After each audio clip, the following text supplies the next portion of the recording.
वादा किया था कि नौकरी लगाएंगे, मुझे वो नौकरी कहीं दिखाई देगी। जो दूसरा लड़का था वो भी बीकॉम तक पढ़ा है, मगर इस दफा वो पास नहीं कर पाया, मगर उसके पास स्कॉलरशिप नहीं है कि वो पढ़ाई को जारी रख सके और वो खेतिहर मजदूर बन गया है। ये तेलंगाना नहीं है जिसके लिए हम लोगों ने इतना संघर्ष किया। और बताया गया कि आठ लोगों को जेल में भेजा गया है, मगर सिर्फ 4 लोगों को हमसे मिलाया गया, 3 लोगों को हमसे नहीं मिलाया गया। क्यों नहीं मिलाया गया मैं नहीं जानती, मगर 4 लोग जो हमसे मिलने आए उनको भयंकर रूप से मारा गया है, इलेक्ट्रिक शॉक दिया गया है। एक लड़का जिसको इलेक्ट्रिक शॉक दिया वो उसके आंख का आंसू रुक नहीं रहा है, इतना ज्यादा वो ट्रॉमा में है, सदमा में है। उनके अंदर के जो किडनी है, रिब्स है और जो दूसरे महत्वपूर्ण अंग हैं वो बहुत ज्यादा उन पर नुकसान पहुंचा है। क्यों? और एक अभी भी अस्पताल में भर्ती, एक अभी भी अस्पताल में भर्ती। ये लोग पिछड़ी जाति के हैं और दलित हैं।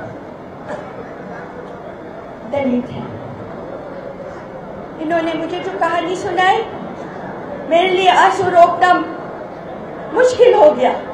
क्या ये भारत है? 2017 में हम रह रहे हैं और तेलंगाना हमसे हमारा सबसे नया बना हुआ प्रदेश है। सैंड माफिया यहाँ पर छा गई है। क्या सैंड माफिया के लिए हमने ये प्रांत बनाया था? और उन्होंने मुझे बताया कि जितना वजन लॉरी पर चढ़ना चाहिए उससे कहीं ज्यादा वजन चढ़ाया जाता है। जितनी स्पीड पर लॉरी को चलना चाहिए उससे कहीं ज्यादा रफ्तार से लॉरी चलती है और ये परवाह नहीं करते कि कितने लोग उससे घायल हो रहे हैं और कितने लोग मर रहे हैं। एक जो यहाँ पर जेल में थे पूर्व सरपंच, उन्होंने बताया कि उनके अपने गांव में 5 लोग लॉरी के नीचे आकर के मर गए, मगर कहीं कोई केस नहीं लिखा गया, न उनको कोई कॉम्पेंसेशन दिया गया, न कॉन्ट्रैक्टर का कॉन्ट्रैक्ट रद्द किया गया। और इतना ज्यादा प्रभाव है सैंड माफिया का, इतना ज्यादा प्रभाव है कि उन्होंने एक आदिवासी को ट्रक के नीचे, लॉरी के नीचे कुचलकर मार डाला और जिसने मारा उस ड्राइवर पर अभी तक क्या कार्रवाई हुई है इसकी हमें कोई जानकारी नहीं दी गई है और क्यों नहीं हुई है। और इसके बाद वहां पर लॉरी में रात के समय आग लगा दी गई, 2 लॉरियों को जला दिया गया। रात का समय था, कोई नहीं पता चला कहां पर किसने जलाया। रात के समय में कोई दिखाई नहीं दिया, बावजूद इसके 8 लोगों को पकड़ लिया गया। जब आपको रात के अंधेरे में दिखाई नहीं दे रहा है कि किसने क्या किया तो आपने कैसे पकड़ लिया? और दलित बस्ती में जाकर के पकड़ा और पिछड़े वर्ग की बस्ती में जाकर के जो सबसे असहाय हैं, सबसे गरीब हैं, जिनके साथ हम खड़ा रहना चाहते हैं हमेशा और खड़े रहते हैं, उनको जाकर के पकड़ा और वो उनको इतना मारा, 5 दिन तक लगातार मारते रहे वहीं पर और उसके बाद उनको जेल में डाल दिया। उन पर तरह तरह के उन पर इल्जाम लगाए गए और कहा गया है कि अगर तुमने इस केस के बारे में ज्यादा बोला तो तुम्हारी घर की स्त्रियों के बारे में हम बहुत घृणित इल्जाम लगा देंगे। ये इस हद तक ये तेलंगाना उच्च संस्कार, हम लोग बहुत उच्च संस्कार वाले ये तेलंगाना के लोग हैं।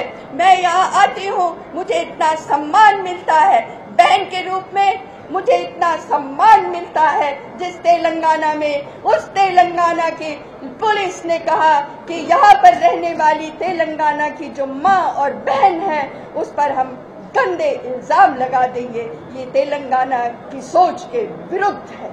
मैं इसको शेम ये हरकत इन्होंने की, तो ये किया है इन्होंने। बहुत कुछ कहा है, इतना कह मैं नहीं पाऊंगी क्योंकि मेरा दिल भरा हुआ है, बहुत ज्यादा तकलीफ हुई है मुझे वो नौजवान लड़कों को देख करके, उनका भविष्य नष्ट कर दिया है इन्होंने। और मैं चाहती हूँ कि यहाँ पर जो sand mafia, illegal sand mafia का जो ये कारोबार छाया हुआ है, इसको तुरंत खत्म किया जाए। ये क्यों चल रहा है, इसके लिए हमने तेलंगाना नहीं बनाया। और जो इन बच्चों पर और यहाँ पर जो 8 लोगों पर फर्जी केस दाखिल हुए हैं, ये तुरंत वापस किए जाए। मैं ये चाहती हूँ। मैं चाहती हूँ कि जो स्टेट है, स्टेट की मशीनरी है, उसको इसी समय जो हमारा हरिजन एट्रॉसिटी एक्ट है, SC ST एट्रॉसिटी एक्ट के तहत उन पर तुरंत केस अभी दाखिल किया जाए। ये मैं ये सब चाहती हूँ। और हमारे जो वो बच्चे जो पढ़ के और बेरोजगार बैठे हुए हैं या जो अभी पैसे की वजह से आगे बढ़ नहीं पा रहे हैं, उनको रोजगार दिया जाए और स्कॉलरशिप दी जाए।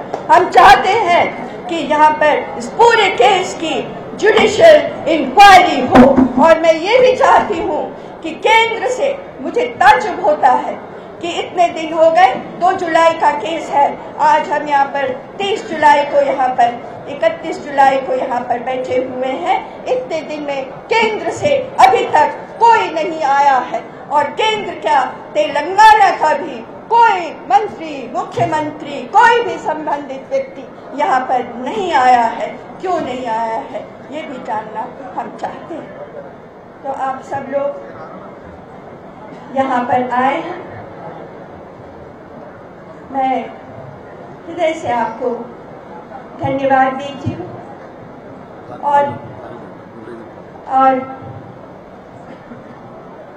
और ये इसकी गूंज पार्लियामेंट में भी उठेगी।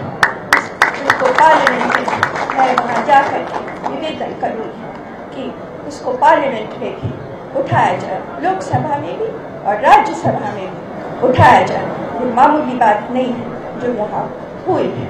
और मैं आप सबको धन्यवाद देती हूँ कि ऐसे समय में आपने मुझे याद किया। खुशी के समय आप याद करते हैं, मुझे खुशी होती है, मगर आपने जब आप सख्त इम्तिहान से गुजर रहे हैं तब मुझे याद किया। मैं आपका हृदय से आभार व्यक्त करती हूँ। नमस्कार।